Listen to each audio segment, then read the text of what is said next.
ನಮಸ್ಕಾರ ಎಲ್ರಿಗೂ, welcome to channel. ಏನಿಲ್ಲ, ಇದು ಬಿಗ್ ಬಾಸಿಂದು ಒಂದು ಸೀಕ್ವೆನ್ಸ್ ಬಗ್ಗೆ ಮಾತಾಡಬೇಕಾಗಿತ್ತು. ಅವರು ರಕ್ಷಿತಂದು ಜೊತೆಲಿ ಅಶ್ವಿನಿ ಮತ್ತು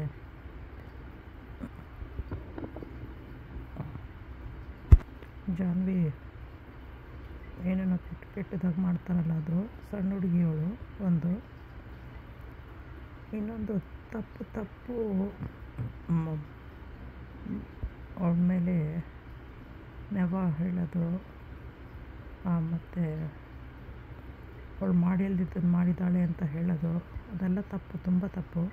ಇವರಿಬ್ರಿಗೂ ವಯಸ್ಸಾಗಿದೆ ಒಂದು. ಇನ್ನೊಂದು ಅವ್ರಿಗೂ ಮಕ್ಕಳಿದೆ. ಏನು ಕಲಿಸ್ತಾ ಇದ್ದಾರೆ ಅವ್ರ ಮಕ್ಕಳಿಗೆ ಅವರು ಈ ಥರ ಎಲ್ಲ ಮಾಡಿಬಿಟ್ಟು?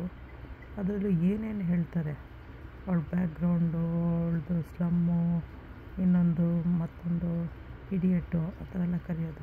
ಅವ್ರಿಗೇನು ರೈಟ್ಸ್ ಇದೆ ಅದನ್ನು ಹೇಳೋದಕ್ಕೆ? ಒಂದು ಹೇಳೋದು, ಫಸ್ಟ್ ಆಫ್ ಆಲ್ ಅವ್ರ ಬ್ಯಾಕ್ಗ್ರೌಂಡ್ ಏನಿದೆ ಅಂತ ಚೆಕ್ ಮಾಡ್ಕೊಂಡು ನೋಡಲಿ. ಊರವರೆಲ್ಲ ನೆಗೋ ಥರ ಇದೆ ಅದು.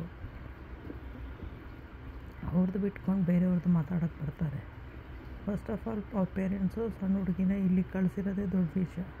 ಅದರಲ್ಲಿ ಅಲ್ಲೂ ವರಿ ಮಾಡ್ತಿರ್ತಾರೆ, ಏನಾಗ್ತಿರ್ಬೋದು ಮಗಳಿಗೆ ಅಂತೇಳಿ. ಅದರಲ್ಲಿ ಇವರಿದ್ದು ಅದನ್ನು ನೋಡ್ಕೊಳ್ಳೋದು ಬಿಟ್ಕೊಂಡ್ಬಿಟ್ಟು ಕೆಟ್ಟದಾಗಿ ಮಾತಾಡೋದು ಎಲ್ಲ ಮಾಡ್ತಾರಲ್ಲ. ವಿನ್ ಆಗಲೇಬೇಕು ಅಂತ ಕೂತ್ಕೊಂಡು ಈ ಥರ ಮಾಡ್ತಾಯಿದ್ರೆ ಹೊರಗಡೆ ಬರ್ಬೇಕು ತಾನೆ. ಅಲ್ಲೇ ಇರ್ತಾರ ಪರ್ಮನೆಂಟಾಗಿ? ಅಲ್ಲಿ ಹೋಗಿರೋ 3 ಮಂತ್ಸಿಗೆ ಬಂದಾಗ ಬೇರೆ ಪೀಪಲ್ನ ಫೇಸ್ ಮಾಡ್ಬೇಕು ತಾನೆ. ಅದು ಹೆಂಗೆ ಮುಖ ಇಟ್ಕೊಂಡು ತೋರಿಸ್ತಾರೆ? ನಾಚಿಕೆ ಮರ್ಯಾದೆ ಅವ್ರಿಗಿರ್ಬೇಕಾಗಿತ್ತು. 3 ಇಲ್ಲದೆ ಮಾತಾಡೋಕ್ಕೆ ಬರ್ತಾರೆ ಇವಳ ಬಗ್ಗೆ. ಇವಳು ಅಟ್ಲೀಸ್ಟ್ ಕಷ್ಟಪಟ್ಟು ಮಾಡ್ತಿದ್ದಾಳೆ. ಅವ್ರ ಪೇರೆಂಟ್ಸು ಕಷ್ಟಪಟ್ಟು 2 ಮಕ್ಕಳನ್ನ ಬೆಳೆಸ್ತಾ ಇದ್ದಾರೆ, ಊರನ್ನ ಬಿಟ್ಟು ಹೋಗಿ ಎಲ್ಲ ಮಾಡಿಕೊಂಡು.